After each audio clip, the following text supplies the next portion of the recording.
كريمه والصوص الشوكولاته وبس، ازيد من كده مانيش مكتره فيه سكر ولا حاجه. غير كده كمان احنا بنحبش الحاجه المسكره. وغير كده كمان ممكن تدخلوها في حاجات حلوه كتير، حلويات كتير جدا غير الكبات اللي انا عاملاها دي.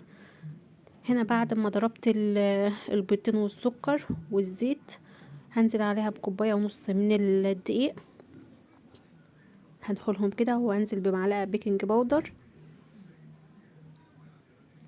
ولو كنت وصلت معايا هنا لغايه هنا يا ست الكل، ما تنسوش بقى من اللايك وشير وسبسكرايب للقناه، وتقولوا لي بقى على الفكره المجنونه اللي انا عملتها دي.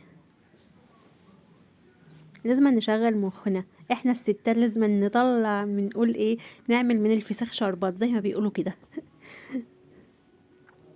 طبعا هي فكرة كده مجنونة شوية، ان مفيش اصلا حد عملها قبل كده، محدش عملها اصلا ودخلها في الحلويات. كل معروف اصلا القلقاس معروف